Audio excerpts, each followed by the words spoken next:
Ladies and gentlemen, welcome back to the Crypto News Podcast. We are buzzing as always, and I'm super pumped to have the one and only Gracy Chen coming back on the show for round two, the managing director of one of the top crypto derivatives and copy trading platforms. That is the one and only Bitget. Gracy oversees market expansion, business strategy, and corporate development.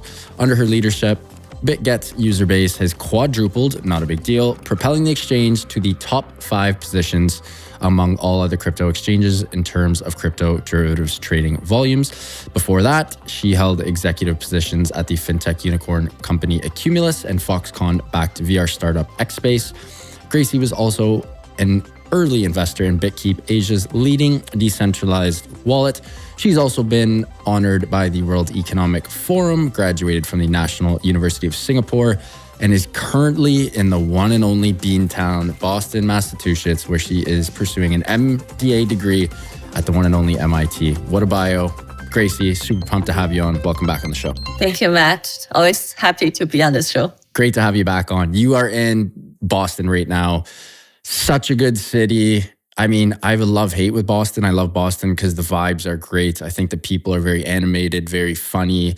They all, wear their heart on their sleeves. And I love that grit that's in Boston. It's also a very beautiful city. You have all the incredible universities like the Harvards and the MITs. But then you have the sports teams, Gracy. And it seems like Boston kicks the shit out of Toronto sports teams every year. And that is something that breaks my heart time after time. Boston wins everything, whether it's the Bruins or the Celtics or Tom Brady winning, 5 chips in New England. What is life like in Boston right now? Give me some good stories at MIT. How much are you enjoying the one and only Beantown? Okay. Sadly, I don't watch sports that much other than football. I mean, soccer, because I love Leo Messi. He's our ambassador, the one and only ambassador that we really love. So other than, I guess, football team or soccer team that I can talk about my past World Cup experience, I can't really chat that much about, Boston sports teams. But for the life in Boston, it's getting cold, it's raining right now, and it's just like a great season. I like actually autumn and fall and spring, not that cold. You live in Toronto, so you know what I mean when it's winter. Oh, yeah. Yeah, so it's a great city, and it's very intellectual, especially in MIT. I have a few friends who are very postdocs and doctors in various fields. AI is a very hype word right now, and I'm also studying something about AI, Web3 in general. So one great experience I just had last week was when I was visiting a friend at MIT, and we were playing with his dog, which is a robot dog. So come on. And we were chatting about AI and robotics, and that's a quite interesting experience. That's wild. What are the people like at MIT? I've heard all these stories like on the internet, and from the stories I heard, and my apologies if I'm offending anyone here, but I've just heard it's a bunch of nerds. And it's not a bad thing. It's just, again, you got to be a very smart cookie like yourself to get into MIT. Of course, it's the one and only MIT where brilliant people go to school for post-secondary. What's it like? Is that what the people's like? Like, do people party at all? Like, what's the lowdown on MIT? We party like hell. So I work hard, study hard, and play hard is the key. Gotcha. So yes, there's lots of stereotypes or saying MIT students are nerdy, which my experience is not really true. Like I said, we party a lot, and also for gender ratio, I was surprised when I came and I realized there are so many intelligent women, and the students profile in the school in terms of gender and in terms of diversification, like where we're from, international students, racial-wise, etc. Everything is so diversified. Really? For example, at our MBA cohort, female to male ratio is like 45 to 55.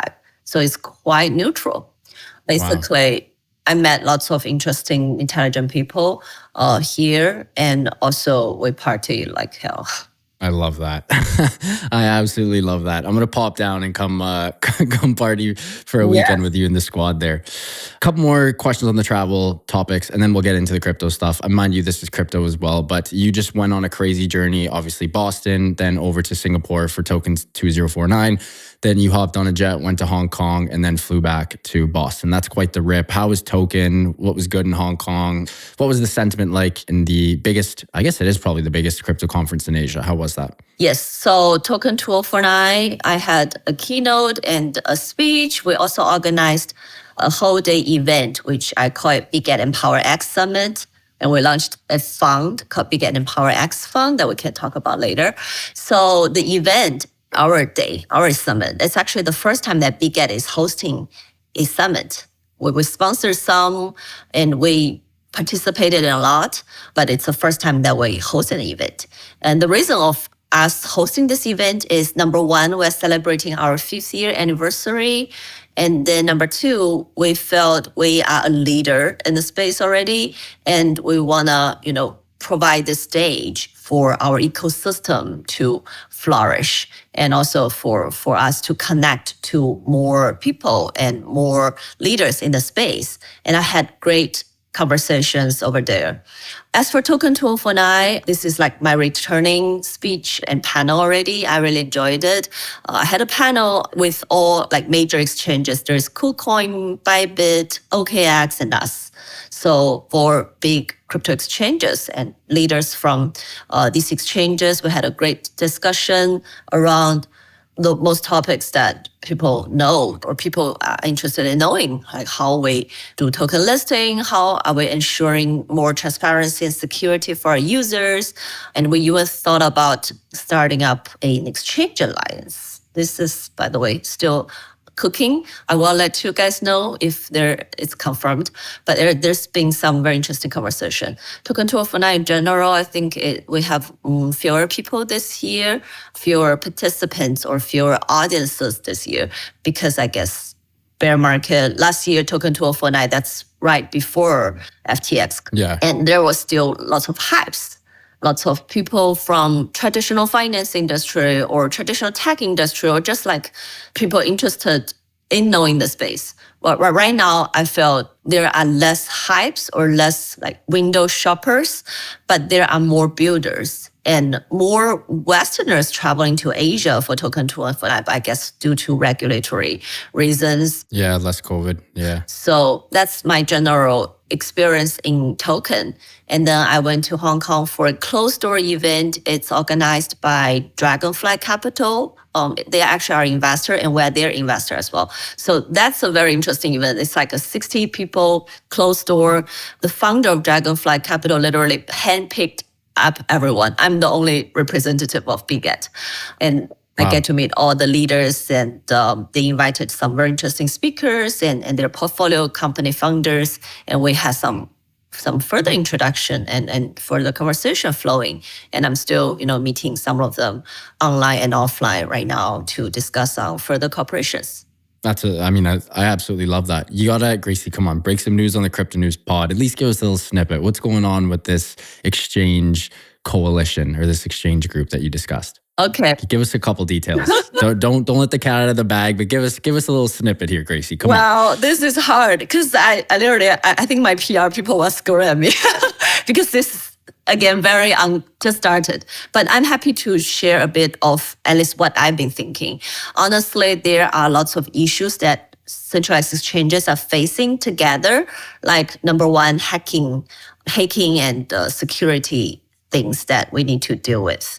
And number two, to build a stronger standards among exchanges, such as, when and why do we list a token and delist a token, and also among auditing, among proof reserve, among protection fund that we have, but some other exchanges may not. All these things that our users and the industry care about. So this, again, very preliminary discussion that I had with some of the exchange leaders that we thought it's probably a good time to build an alliance so that we can battle some of those things together. And the reason that it took such a long time, and it's still like after 2 weeks, it's still a preliminary discussion, is that I do want this alliance to be meaningful and to be selective and to make real impact rather than, just setting up an alliance and announce that and that's it. And do nothing. I don't want it to be just a PR thing. And I really want it to be meaningful. So that's why we want to, take it slowly and talk about details and how to make it sustainable and how to make a real impact, things like that. But again, you are the first person that I talk to outside of Bitget and outside of other exchanges. Yeah. Of course. So folks, you heard it here. Nothing, this is obviously strictly preliminary, and Gracy and the leaders of the exchanges might whip something together and create a potential crypto exchange alliance, but don't look too much into it and potentially get your popcorn ready for the future, as this could be something very special. So we'll leave it at that. C'est la vie. One topic I can't wait to get into is everything AI related. A couple of minutes ago, you discussed how AI is the big buzzword at MIT right now. Seems like it's the big buzzword everywhere still. The trend still definitely has legs. You guys and the team at Bitget are doing some incredible things in that regard. The innovation zones expansion. You have the artificial intelligence-based martingale, CTA and grid trading strategies. You guys have released some incredible products that allow your users to become better traders by piggybacking off of AI. I'd love if you could touch a little bit more on this subject and just sort of segue into how you see AI shaping the future of crypto. Sure. So first of all, like we discussed, AI is a buzzword. And it's not just a buzzword, it's also a fundamental and very important technology that is changing and shaping how we live, how we work, how we interact with one another. Actually, we also invested in a virtual boyfriend socialfi company or GameFi company a month ago. And that's, it is. And other than virtual boyfriend, they are also developing virtual girlfriend and virtual pets. So it's all about emotions and taking care of the user, but through AI. So it's really different about, and by the way, that company is called Him. So if you have watched the movie Her, it's basically the opposite. And it's the same idea. It's just the opposite gender that they are serving. But this aside, I felt in terms of trading, right? Because we are a crypto exchange and we look into how to use AI in crypto trading more. There are lots of positive aspects, obviously, like speed and efficiency can be increased. There is like powerful data analysis capability that we can talk about. For example, AI algorithms can, analyze various data and a big set of data sources, including market trends, news sentiment, and social media activities and historical price, and then come up with certain pattern correlation, trading opportunities, etc. And then we can also use AI in risk management because especially something like some strange behavior of like anti-money laundering and trading, like if we define the AI tool on some predefined risk parameters, then we can use AI to establish some stop loss order to determine like take profit levels and execute trades accordingly. So these are some great aspects that I kind of see in terms of applying AI to trading. But there are also lots of drawbacks. Number one I will highlight is over reliance on historical data, because AI generates lots of by data, right? By history. And that's quite dangerous. And then another thing is data security. What I mean is like data breach and cyber attack threats. So these are dangerous.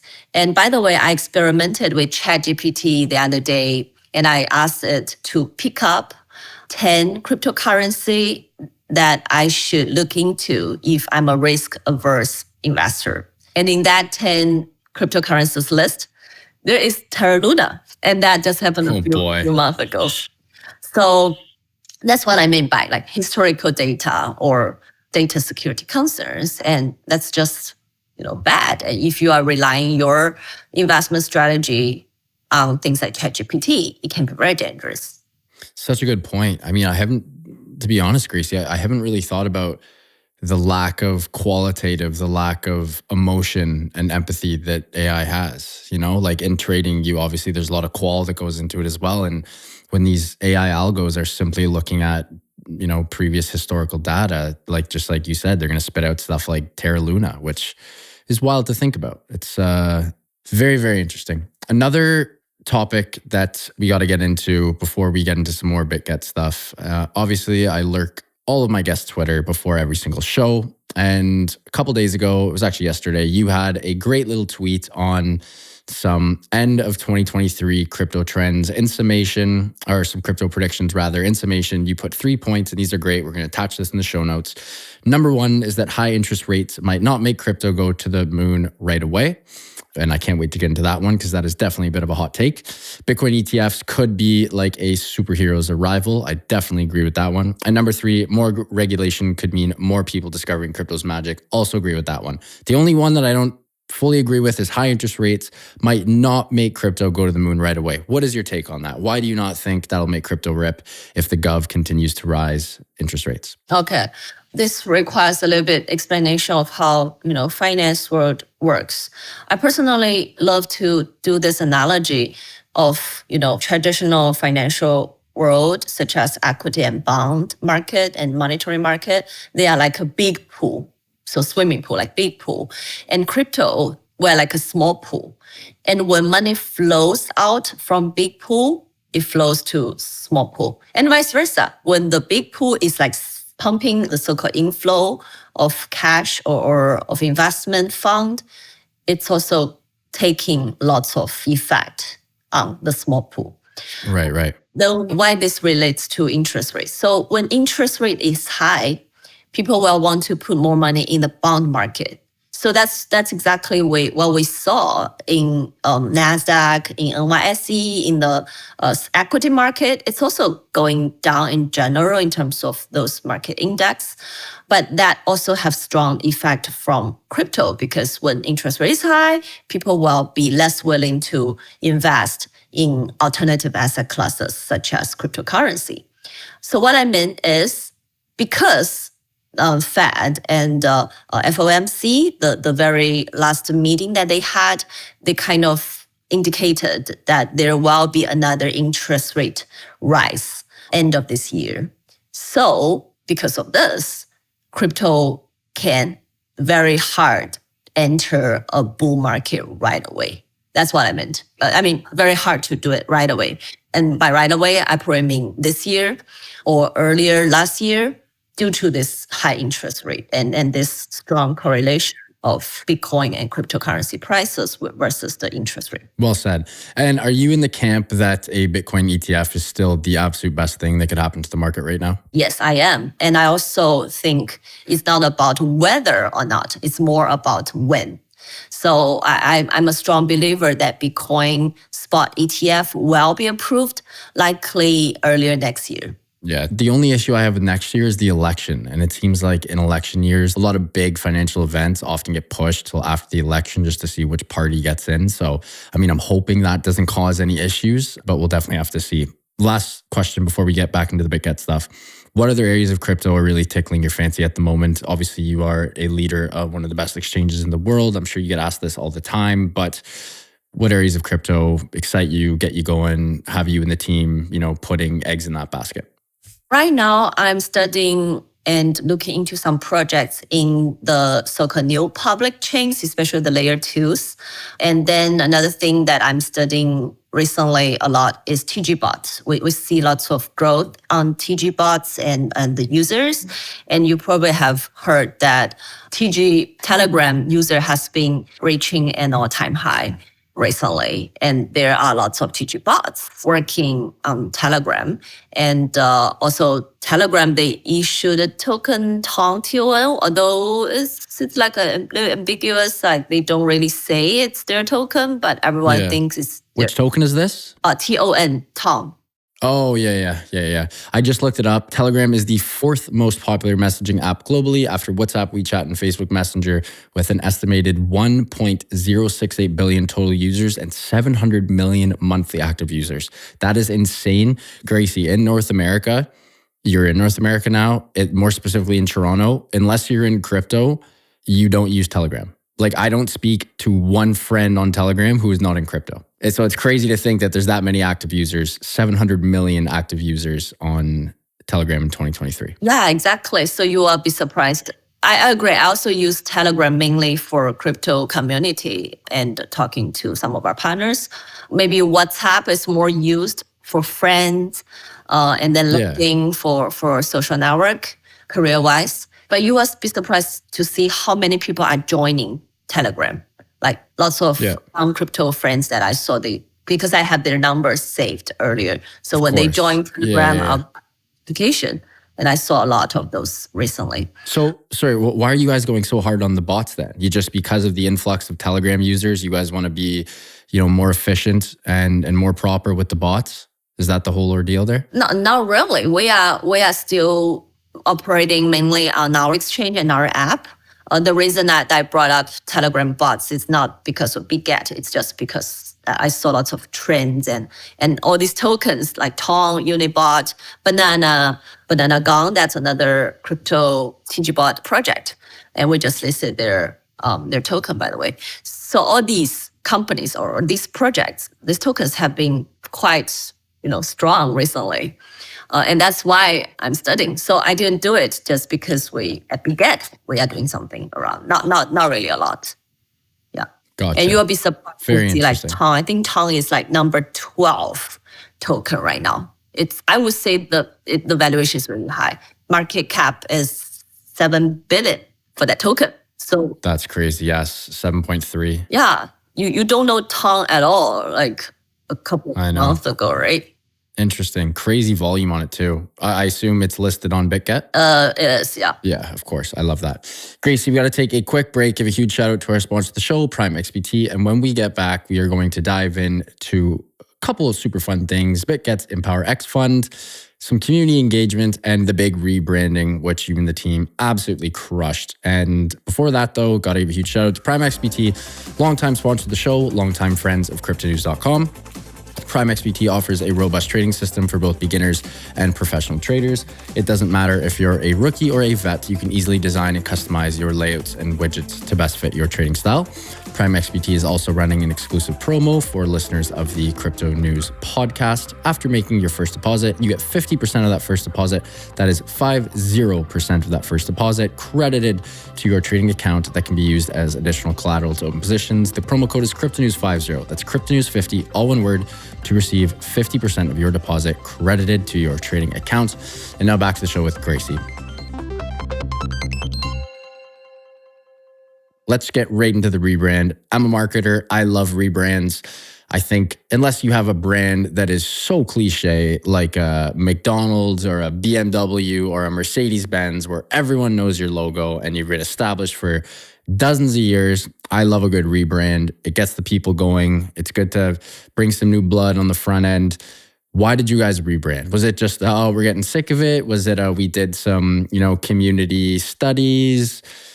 What was the purpose behind it? I love it, but I'm always curious to know why you chose to do it. Yeah, so the rebrand, we've started that earlier this year.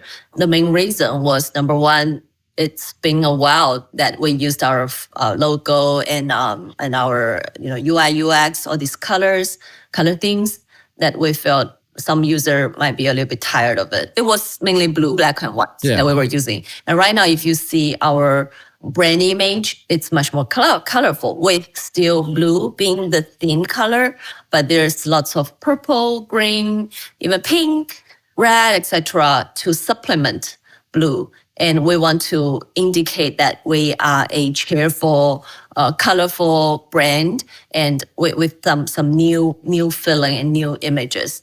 And also for the slogan, we used to call it, our logo used to be better trading, better life. It was that. And we feel like, what do you mean by better trading, better life? Why better life? Yeah, so we want to be very straightforward, trade smart, And we want to define, what is smart and have Bitget as a smart platform for our users, because it's all about making wise and smart decisions. And again, another thing is 5 years. So Bitget was established in 2018. Many people were not aware of that. So we want to use this rebrand as an opportunity to emphasize that Bitget is old exchange, or also we're just not a nobody who just came up on the street 1 or 2 years ago. Although we did become much more famous since 1 or 2 years ago, because the team, honestly, before, I wouldn't say it's my credit, but honestly, my team, before I joined, it's a bunch of people like from product, technology, and operation. And they are so down to ground and get hands dirty kind of person.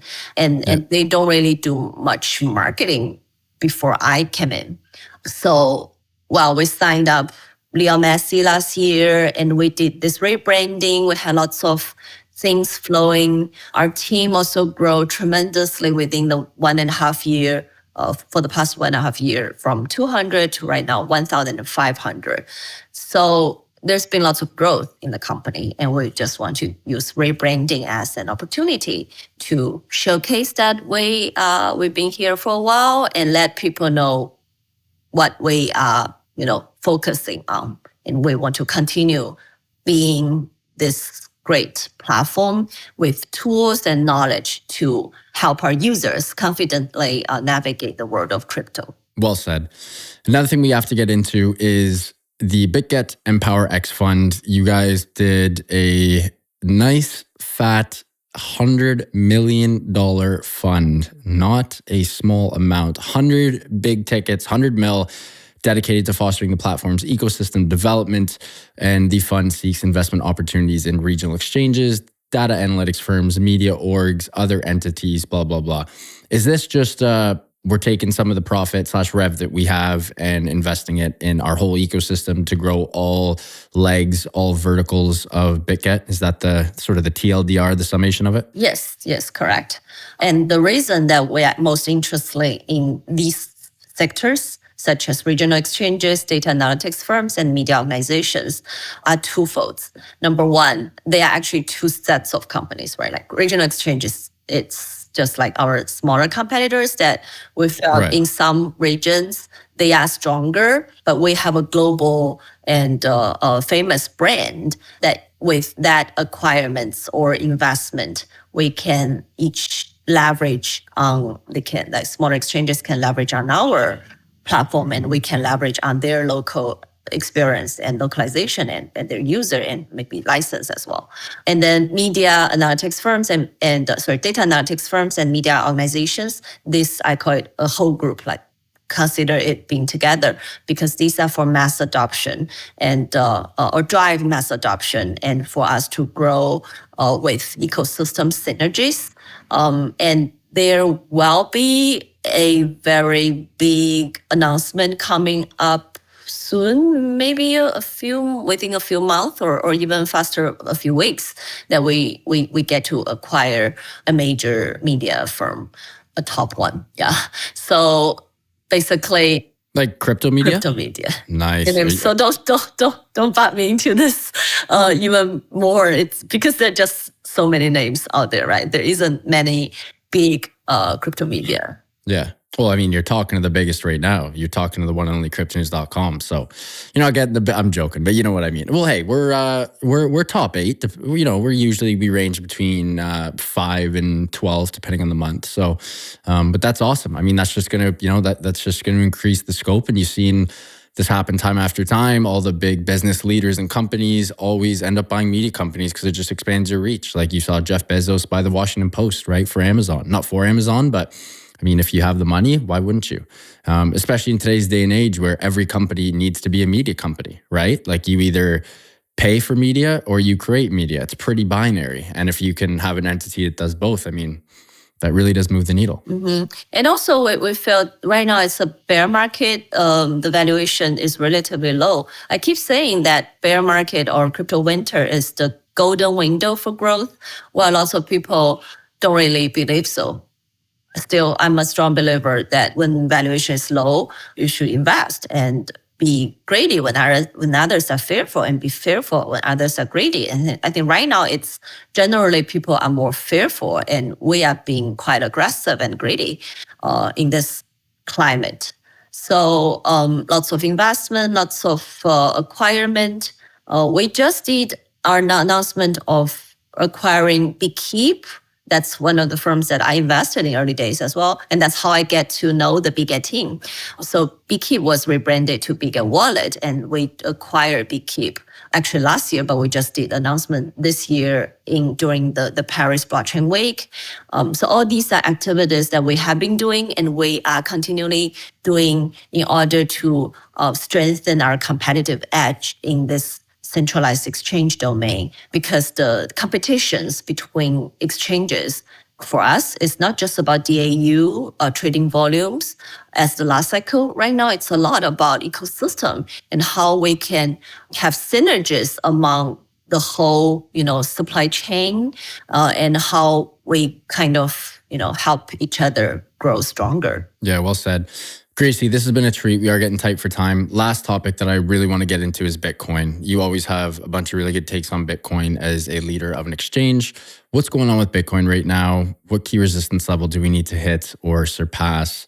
What's sentiment like? Is it different in Asia than it is across the pond in North America? Give me the quick sort of 360-degree bird's eye view on present day Bitcoin. That's hard. And this is impromptu. You should give me more time to prepare so that I can give it a more concise presentation on Bitcoin. Hopefully a 360-degree, maybe a 180-degree. Yeah, give me 180 or just a 90, or a 90-degree works too. Just a nice little Bitcoin snippet. Okay, yeah. So Bitcoin, obviously, there are a few things happening or going to happen that people care. Number one, halving. Halving is a certain thing, right? And it will happen next year, very, very likely March, April 2024. Why this is not an accurate date? Because, Bitcoin thing. Yeah. So it's all about when this blocks is built, and the 3.5 to 4 year Bitcoin cycle or crypto cycle, bull market and bear market cycle is there mainly because of halving. But honestly, I myself don't really think halving is that important, because, well, right now the marginal change is just not that much. Yeah, it's not as big as it was before. Every year it gets less and less. Well, not every year, every halving it gets less and less. Yeah. Yeah, good point. Although next year might still be the year when we kick off the next bull market, but it may not be because of halving. It's just a coincidence that all these things happen in 2024. At the same time. Yeah, but it doesn't really, guarantee that halving will drive the same pattern that is saw before. However, other than halving, spot ETF, BTC spot ETF is something that I think more meaningful. Just so for some of our audiences who might not be have a full picture, you probably have heard that BTC spot ETF, this was firstly initiated by BlackRock and then followed by Wisdom Trade, by Fidelity, and some other institutions. So there's 7 institutions earlier, which is perceived by the market that, at least by me, that the approval chance is pretty high. Yeah. So I also read, I listened to this interview of CNBC versus the former SEC chairperson, Jay Clayton. That's the 1st of September or something, just 20 days ago, that he said that an approval is inevitable, because the dichotomy between a futures product and cash product cannot go on forever. Yeah, so, listen to him if you don't believe in me. I personally agree with him that, BTC spot ETF is going to be approved. And once it's approved, the core beneficiary would obviously be the price of BTC, but you will drive some other sectors such as real world asset, RWA, and all the altcoin, Ethereum altcoins together, right? Because BTC is the index of our industry. Yeah, so these are the 2 things that I think is gonna happen around BTC. I would love for all those things to happen. Might not be as big as everyone thinks. Yeah, Huffy might not be that. Yeah, as impactful as everyone thinks. That's honestly a really good take. I like that one. Last thing we didn't touch, two huge things. The bread and butter of Bitget is obviously the derivatives platform and the copy trading. When I had you on last year on the pod, I think you were one of the first guests who talked about copy trading, and I absolutely not fell in love. That's definitely a bit of a boost, but I just went down a bit of a rabbit hole and saw how efficient and sweet that is. I'd love for our last sort of segment of the show, just give me the quick TLDR on what Bitget does in regards to derivatives trading and copy trading and how easy it is for traders or non-traders like myself who just want to come on, get started on the platform and use Bitget's incredible features like derivatives and copy trading. Yeah, so Bitget is number one in derivative trading.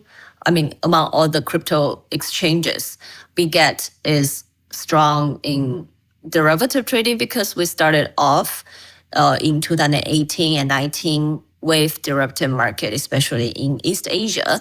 And then for copy trading, this is something we started in 2020, May of 2020. And there have been lots of users. I think there are 110,000 elite traders that we have.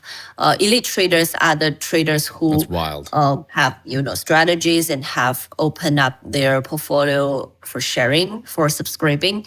And then the follower or other traders, they can just copy trade and subscribe to that trading strategy and then copy trade. So whatever elite trader is doing, the followers will be copying that trade or strategy, will be making the same selling or basically long and short positions.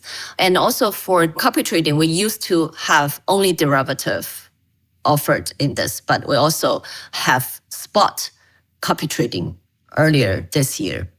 And that's quite an innovation that we had because we are probably one of the very first exchanges to offer spot copy trading. We have this because we realize some of the users might not be very comfortable with derivative trading because it's leveraged. Yeah. Many users just prefer to buy and hold and sell when the price goes up, and they just don't like leverage. Yeah, so we offer copy trading for spot market as well. And also this year, we actually put lots of effort and resource into growing the spot market because, like I said, we are stronger in derivative. If you look at data like CoinGecko or CoinMarketCap, we are top 5 in derivative market among all centralized exchanges, maybe top 10 around the spot market. So we are stronger in derivative market, but we want to use this crypto winter as a golden window for growth to grow our spot market as well. Some of the strategies around that is to offer uniquely a valuable asset. And again, another thing is I have like our research team monitoring the on-chain data, and we want to offer some cryptocurrencies earlier than our competitors do so. So for example, we listed Pepe 3 weeks before Binance did that. And we also listed Arbitrum ecosystem tokens even before ARB was there, because we realized that there's lots of on-chain data. Like GMX has lots of volume, driving about 80% of the Arbitrum growth. And we talked to all those, like there were 10 plus crypto tokens that were ready before ARB launched or Arbitrum had their airdrop, etc., March this year. So these are some of the actions that we are taking in order to grow our spot market, because at that time, users can only buy Arbitrum ecosystem tokens or only be able to buy Pepe at Bitget before our competitors do so. So our listing strategy evolves, and we want to make sure that we are working with the most legit, most wanted crypto projects as well. Amazing. Gracy, always a pleasure. Love having you on. Hopefully we can meet in person one day, and can't wait for round 3. We'll have to do a little sooner this time. The whole year, hiatus is a little too much. So hopefully we can make that happen over the next couple months. Always a pleasure. Thank you so much. And before you go, please let our listeners know where they can find you and Bitget online and on socials. Sure. So I'm very active on Twitter, now X. I still can't get used to that name. Twitter. I call it Twitter. It's still Twitter. So Gracy Bitget, feel free to add me. I write daily financial and personal growth advice, and I'm very up to date about everything crypto and of course everything Bitget. So even if you are not our user, feel free to just tune in and know the space a little bit more. I do share lots of insights and research. No financial advice, but I hope you can do your own research. That's very important in the space. But I do want to share our in-depth analysis on many things. So I'm very active on, again, Twitter, X, Gracy Bitget. And you can also find me on Instagram. I'm not really active, but I do have an Instagram account, also Gracy Bitget. I also have LinkedIn account, Gracy Chen. Maybe Gracy Chen Bitget, you should be able to find me. Yeah, but Twitter is my major battlefield that I share my opinions. And folks, Gracy's Twitter is fire. So do go check it out. Like she said, a lot of really good snippets of info. And as always, do your own research, DYOR, and Gracy is not a financial advisor. So like always, take it at face value. She's going to give you some good alpha, but it's your call at the end of the day. Gracy, thank you so much. Always a pleasure. Can't wait for round 3. Thank you, Matt. And join me at Boston for parties. 100%. You have my word. I will be there.